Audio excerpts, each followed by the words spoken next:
Well, since everyone else is doing an end-of-the-year wrap-up, I might as well do one too. This one is going to look at my favorite horror comics that I read over the last year. I can't read them all. I really don't want to read them all. But of the ones I did, these are the ones I like the most.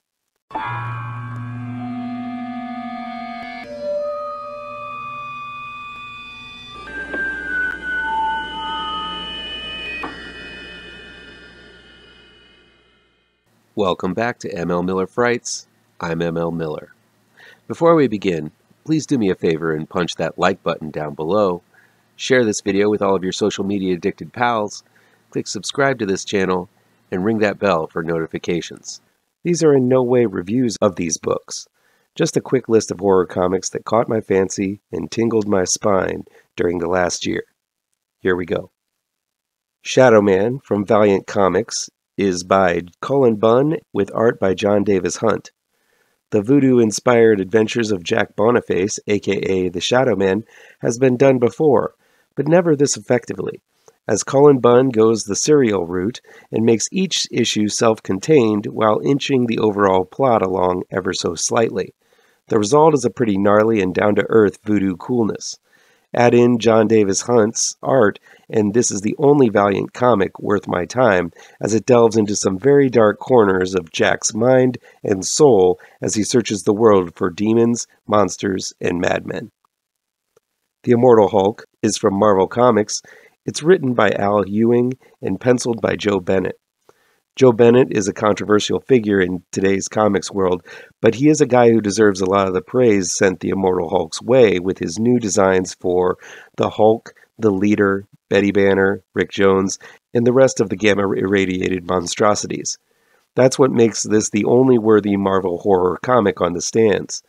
Once known for its horrifying content, Marvel instead is churning out a never-ending stream of events, out-of-continuity one-shots, and endless spin-offs these days.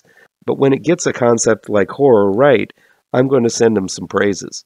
Watching Bruce Banner's body and mind shift and morph into uncomfortably creepy lengths is the stuff of some of the most effective body horror. With Ewing and Bennett's run over with, a trade compiling this, one of the best runs on the Hulk in ages, is necessary reading for the horror comic book addict. MAZEBOOK is from Dark Horse Entertainment. The story and art are by Jeff Lemire. While it's more of a mystery than horror, Jeff Lemire has put together a deeply personal story about the horror of loss and sorrow, about a father who lost his daughter too soon, and their shared love for mazes and puzzles. With the glimmer of hope that her soul can be returned, the father goes on a quest to find his daughter, but he has to solve a maze in order to do it. Lemire is at his best when he's the artist and writer, so I guess that's why I love the way he is unraveling this intimate yarn, with the lead descending deeper and deeper into a labyrinth of his own design. Alien is from Marvel Comics. The story is from Phillip Kennedy Johnson, with art by Salvador Larroca. Though this story has been drawn out to its most extreme length, I have to admit Marvel's handling of the Alien franchise has been thrilling every painstaking step of the way. Salvador Larroca's art might feel a bit too photorealistic at times, but he draws a mean xenomorph, and the first arc about a father attempting to rescue his son on a space station filled with aliens is a tension-filled winner. Stray Dogs is from Image Comics. The story is by Tony Fleecs, with art by Trish Forstner. One of the most shocking books of the year stars a bunch of dogs drawn in a Disney animated style. Who'da thunk it? But this pack of hounds has been gathered by a serial killer who abducts women while walking their dogs and brings them home to keep. Told through the eyes of these innocent pups in peril, Stray Dogs is one of the most unique and harrowing tales you're going to read, as the dogs attempt to understand the situation they're in and form a plan to get free. A new series is coming out this year, so it's prime time to join the pack now. Out is from AWA Upshot. The story is by Rob Williams, with art by Will Conrad and Marco Lesko.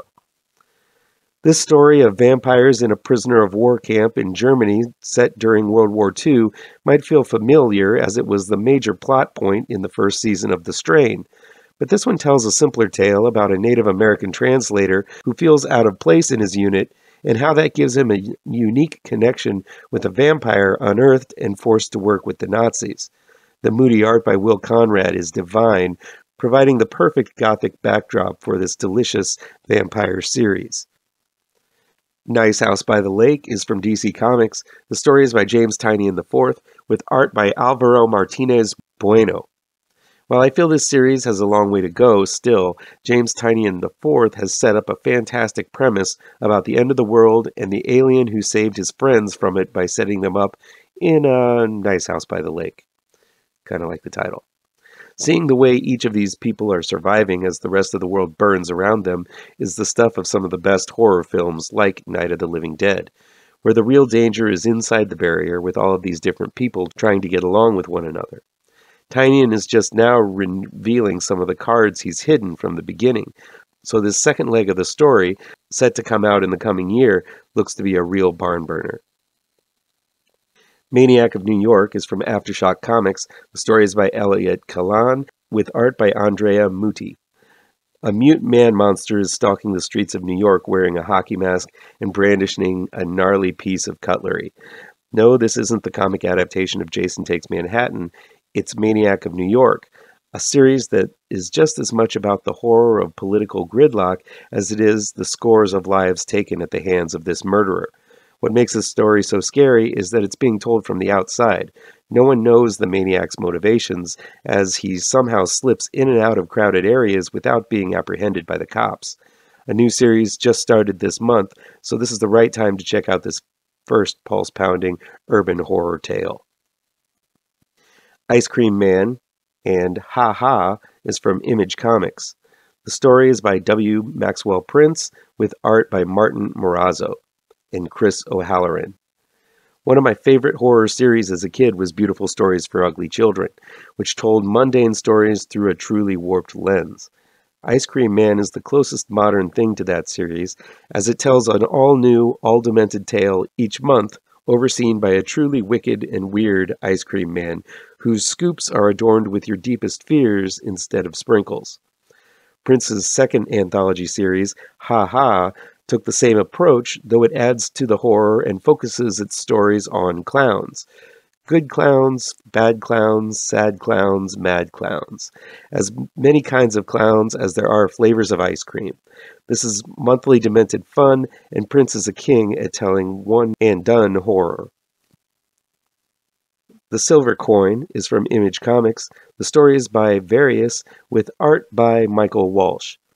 Put together by the creative team of Chip Zdarsky, Kelly Thompson, Ed Brisson, and Jeff Lemire, made consistent by the monthly art chores by Michael Walsh, this is an anthology series set in the same universe where one single silver coin brings all kinds of nightmares.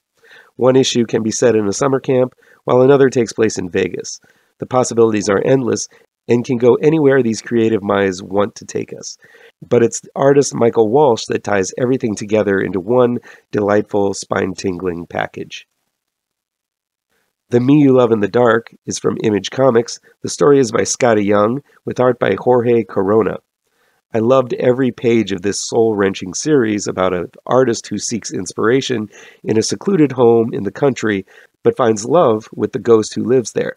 From the beginning, you know this story is going to have a tragic end, but seeing this relationship grow and the art it inspires are what makes the read so satisfying. This is powerful reading from beginning to end about the process of being an artist and capturing those elusive concepts of art and love. Something is Killing the Children / House of Slaughter is from Boom Studios. The story is by James Tynion IV and Tate Brombal, with art by Chris Sheehan and Werther Deladera. James Tynion IV has crafted a wonderful world filled with monsters and warriors dedicated to fight them, utilizing conspiracy, childhood wonder, secret cults, and nightmarish creatures. Something is Killing the Children, and its new sequel, House of Slaughter, can be consumed at a brisk pace when in trade form, but makes for excruciating cliffhanger waiting if read from month to month. This has been an arduous adventure, leaving a trail of dead bodies torn asunder by nightmare creatures. Don't miss this epic series. Red Room is from Fantagraphics. The story and art are by Ed Piskor. This twisted miniseries is not for the faint of heart, but it's the detailed depiction of horror and torture that makes this the top of my favorite horror comics list. Each issue dives into a different horrific corner of the Red Room, an online torture chamber known for its diabolically creative techniques done by a variety of masked gladiators. Each story is different, personal, and absolutely soul-wrenching. The passion and detail put into each page makes this the most intimately twisted comic I've read all year. This one is impossible not to leave an impact, and a sequel is coming next year. Bring it on. I'm sure I missed some. What are your favorite horror comics from the past year? And it doesn't have to be even in the last year. What are your favorite horror comics of all time? Let me know down in the comments. That'll be it for today. Please chime in down below in the comments and let me know how on the nose or mind-numbingly wrong I am, or you can counter with your own review. So guys, you know how YouTube works. I'd love to be able to dedicate more time to this channel. I'm not monetized yet, so if you want to help me out, remember to hit all the pertinent bells and whistles down below. Want some spooky comics to read? I have 2 new horror comic book trade paperbacks you should look out for.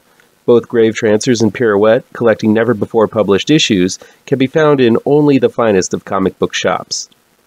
If you're looking for written reviews, you can find them on my website, mlmillerwrites.com. If you really want to show your support, I also have a Patreon page at mlmiller. Look for the link to my Patreon page down below. Thank you so much for your time, and take care.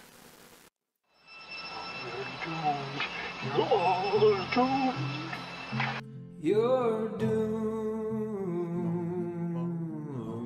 to live the life you're meant to be, stuck inside your reality.